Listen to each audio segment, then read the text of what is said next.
하느님이시요 사람이신 그리스도의 시. 내 남편에게 내 무죄를 증명하는 일을 나에게 맡겨라. 성모 마리아께서 이렇게 말씀하신다. 지극히 사랑하는 딸아, 나를 말로 표현할 수 없이 기쁘게 했던 황홀이 끝나자 내 감각 능력은 이 세상의 것을 다시 깨닫게 되었다. 조금 전부터 내 정배가 되신 하느님의 사랑 속에 파묻혀 있던 내 마음을 장미의 날카로운 가시처럼 찌른 생각은 요셉에 대한 생각이었다. 그 후부터 나는 거룩하고 주의 깊은 내 수호자에게 내 사랑을 바쳤었다. 하느님의 뜻이 대사제의 말을 통하여 나를 요셉의 아내가 되기를 원하신 때부터 나는 요셉을 알 수 있었고 그 의인의 거룩함을 평가할 수 있었다. 요셉과 결혼하자 고아라는 외로움이 사라지는 것을 느꼈고 내가 잃었던 성전의 안식처를 슬퍼하지 않게 되었었다. 요셉은 내게 대하여 돌아가신 아버지와 같은 다정스러움을 가지고 있었다. 요셉 곁에서는 대사제 곁에서처럼 안전하다는 느낌을 가졌었다. 망설임이 일절 사라지고 사라졌을 뿐 아니라 아주 잊혀져서 내 동정녀의 마음에서 그것이 멀리 떠나가 버리기까지 했었다. 나는 요셉에 대하여는 아무런 망설임도 어떤 두려움도 정당화되지 못한다는 것을 깨달았었다. 요셉에게 맡겨진 내 동정은 엄마의 품에 안겨있는 어린아이보다도 더 평온하다. 그런데 이제 어떻게 내가 아기를 가졌다는 말을 그에게 한단 말이냐. 나는 그에게 그것을 알릴 말을 찾고 있었다. 찾기가 어려웠다. 나는 하느님의 선물을 가지고 자만하고 싶지 않았고 또 주님께서 저를 모든 여인들 중에서 사랑하셨어요. 그래서 당신의 종을 저를 당신의 배필로 삼으셨어요. 하고 말하지 않고는 내 임신을 어떻게도 정당화할 수가 없었다. 그에게 내 상태를 숨겨서 그를 속이는 것도 나는 원치 않았다. 그러나 내가 기도를 드리는 동안 내 안에 가득 차 계시던 성령께서 내게 말씀하셨다. 말을 하지 말아라. 내 남편에게 내 무죄를 증명하는 일을 나에게 맡겨라 하고. 언제 어떻게 나는 그것을 여쭈어 보지 않았었다.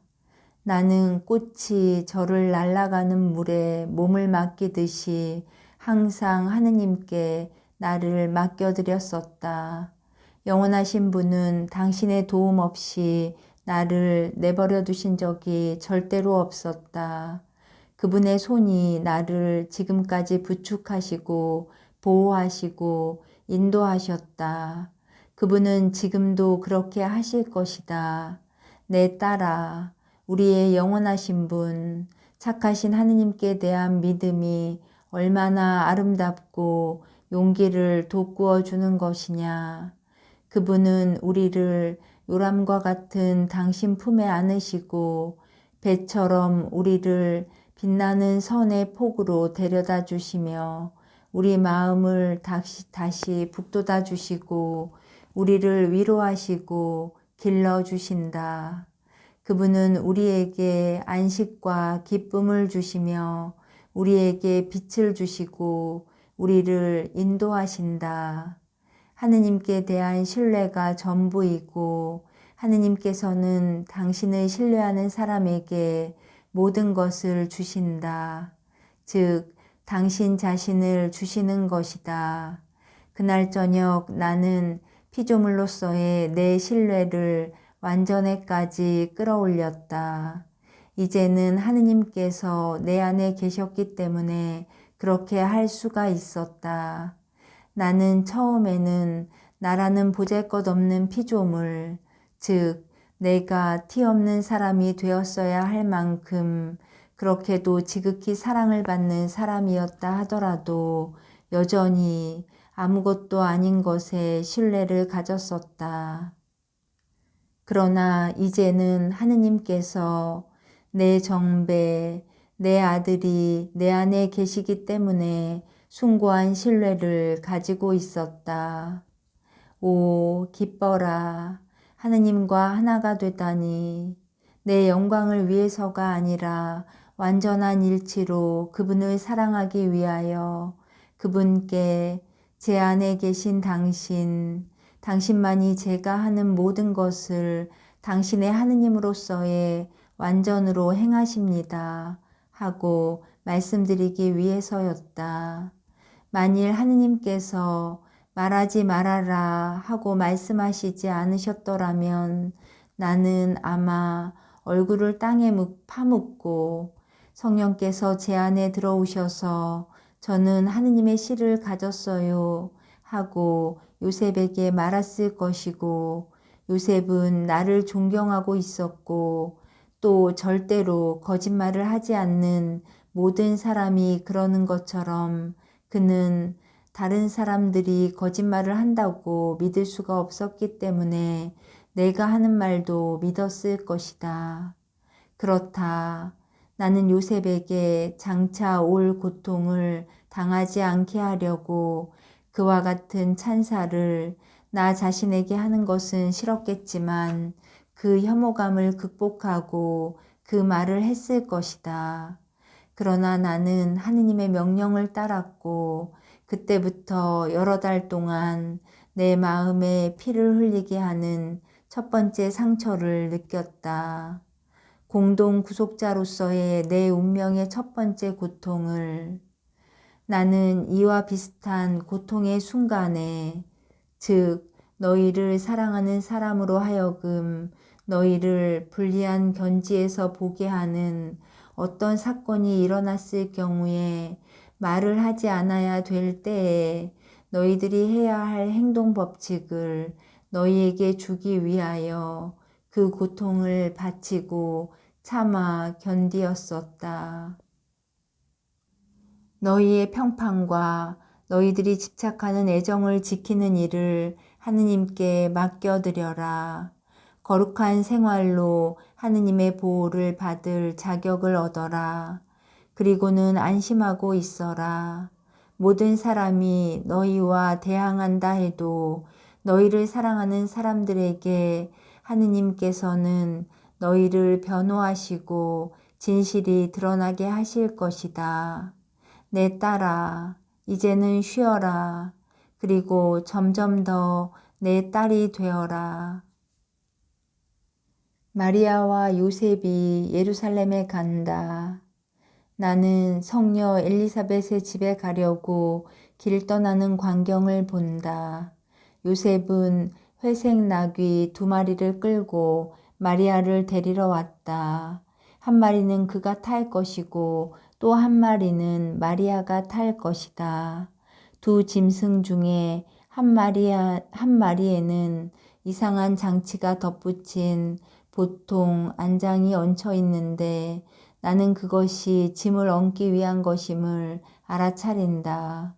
그것은 일종의 짐바지로 요셉이 마리아에게 비 맞지 않게 그 안에 옷을 넣으라고 가져온 작은 나무채를 그 위에 요셉 말로 말하자면 트렁크를 올려놓는다.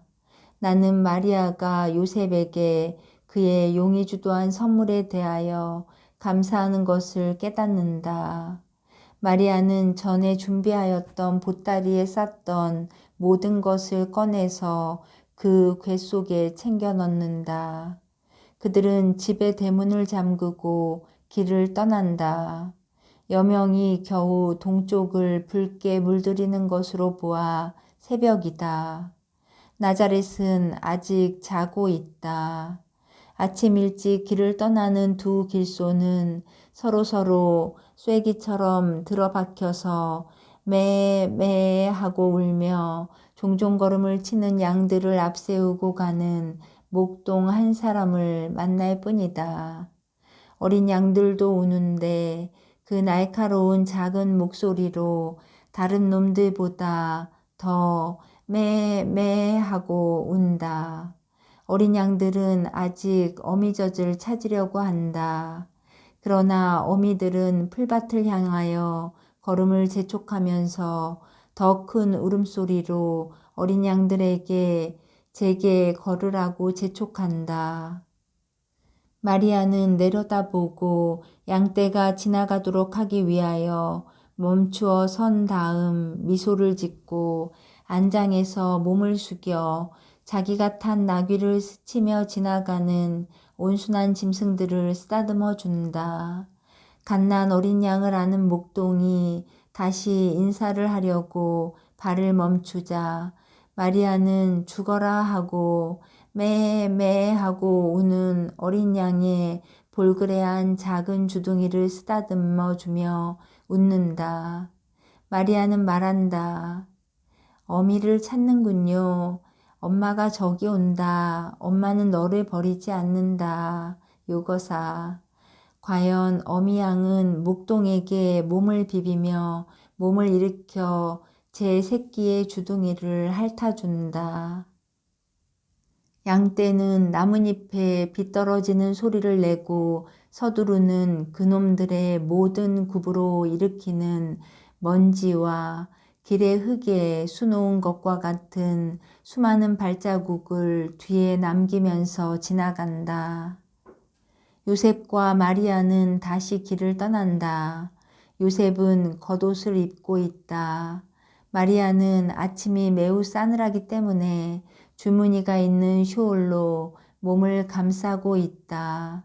그들은 이제 들판에 들어서서 나란히 나아간다. 말을 별로 하지 않는다. 요셉은 그의 일을 생각하고 마리아는 그의 생각에 주의를 기울이며 그의 생각에 잠겨있기 때문에 그 생각에 미소를 보내고 주위에 있는 물건들을 보고 미소 짓는다. 어쩌다가 요셉을 쳐다보고는 얼굴에 약간 슬픈 빛이 감돈다.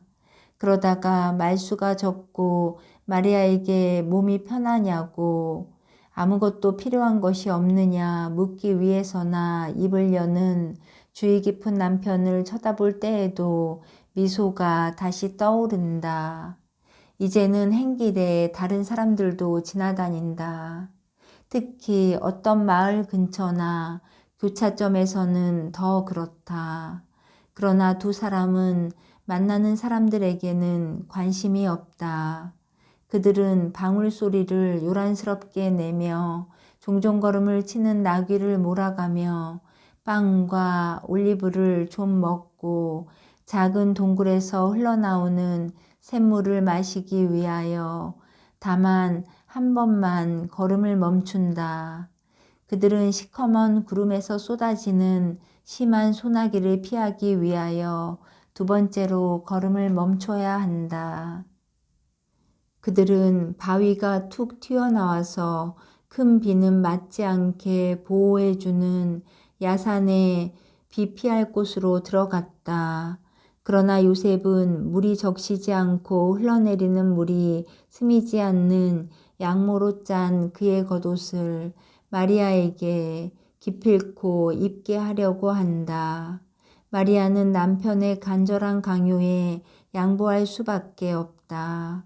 요셉은 자기의 처지에 대하여 마리아를 안심시키려고 안장에 있던 작은 회색 담요를 머리와 어깨에 씌운다. 그 담요는 아마 나귀를 덮어주는 담요인 것 같다. 이제 마리아는 얼굴을 둘러싼 두건을 쓰고 몸 전체를 덮는 목 언저리에서 잠겨진 밤색 겉옷을 입고 있어 꼭 어린 수사와 같다. 소나기는 그쳤지만 그 대신 귀찮은 가는 비가 온다. 두 사람은 진흙투성이가 된 길을 다시 가기 시작한다.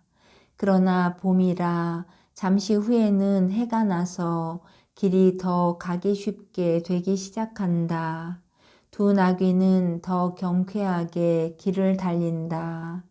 환상이 여기서 그쳤기 때문에 나는 다른 것은 보지 못하였다. 예루살렘에서 드가리아의 집까지. 여기는 예루살렘이다. 이제는 그 거리와 성문들을 보고 잘 알아볼 수 있다. 두 부부는 우선 성전 쪽으로 향한다.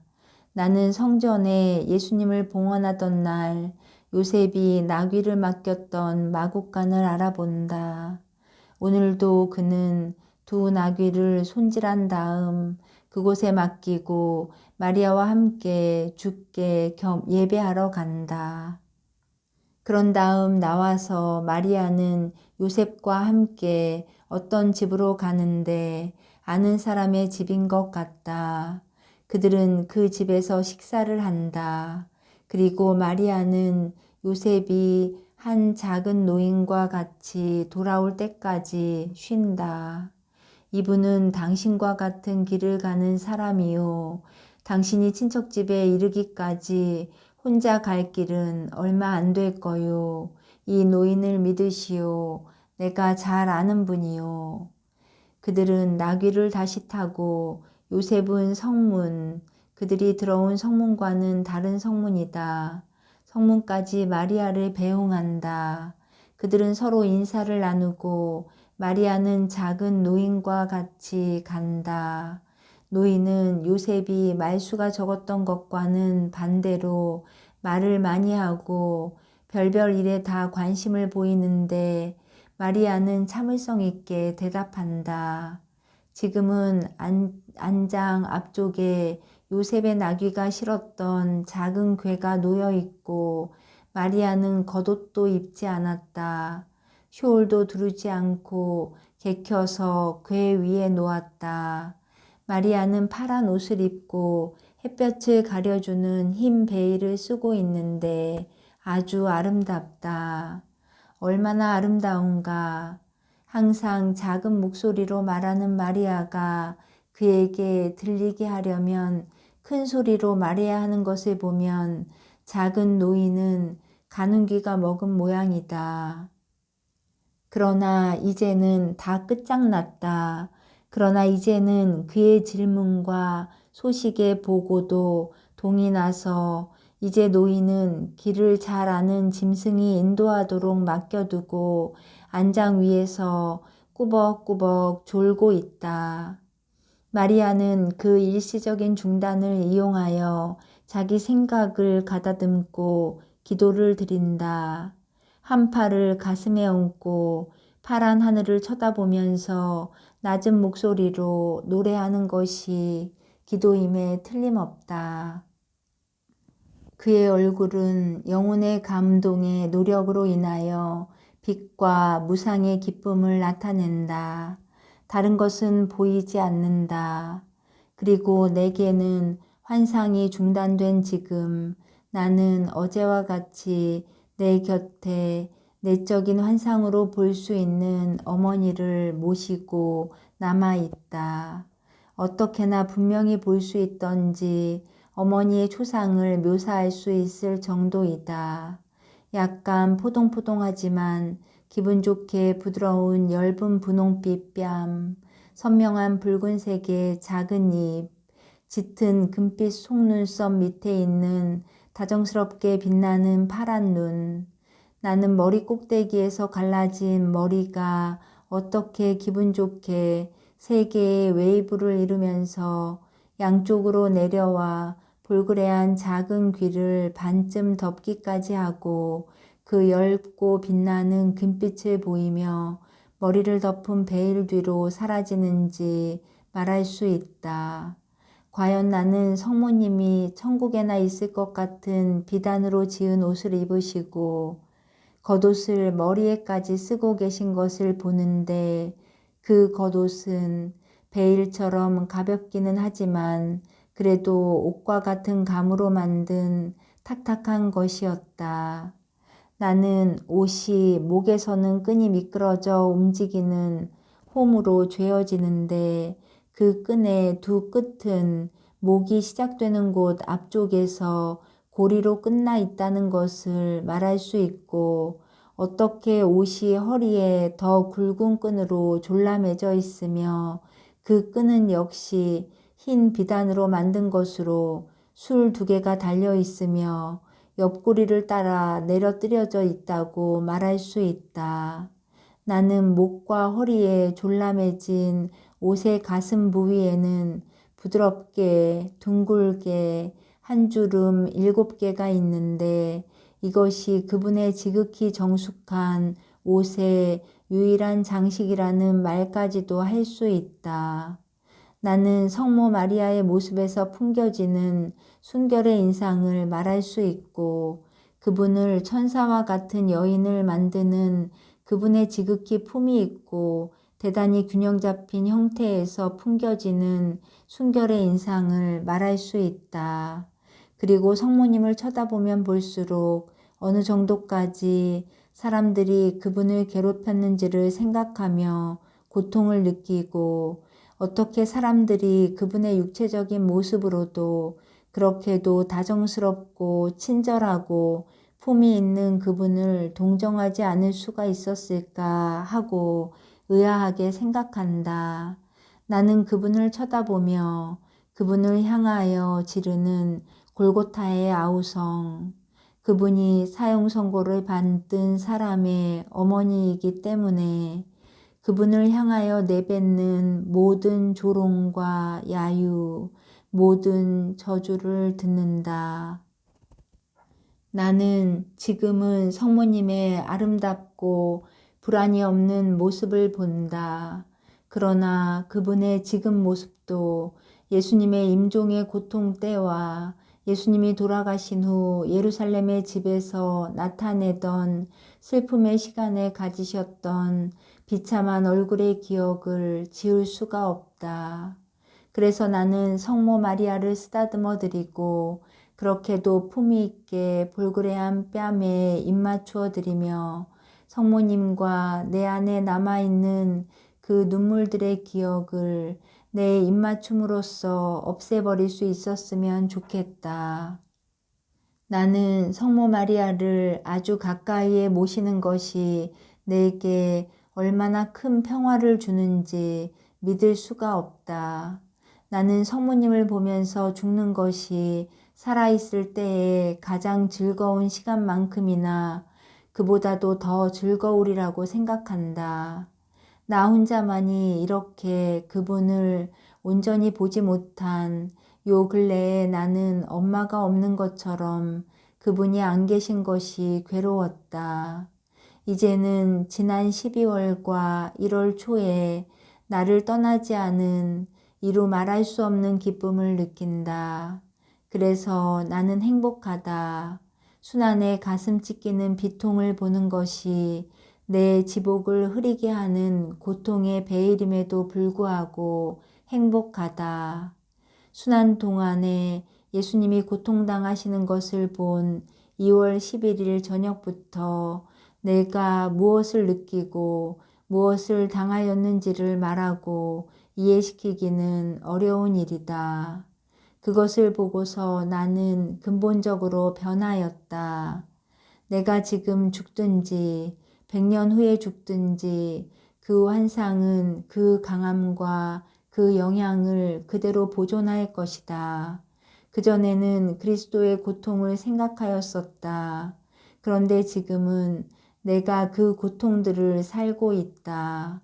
말 한마디만 들어도, 상본을 한번 흘낏 보기만 해도 그날 저녁 내가 당한 고통을 다시 당할 수 있고 그 소름 끼치는 고문을 느낄 수 있으며 그분의 비탄에 잠긴 고통의 고뇌를 겪을 수 있기 때문이며, 그분을 상기시키는 것이 아무것도 없다 하더라도 그분의 추억이 내 마음을 죄기 때문이다. 성모 마리아가 말씀을 시작하신다. 그래서 나는 입을 다문다.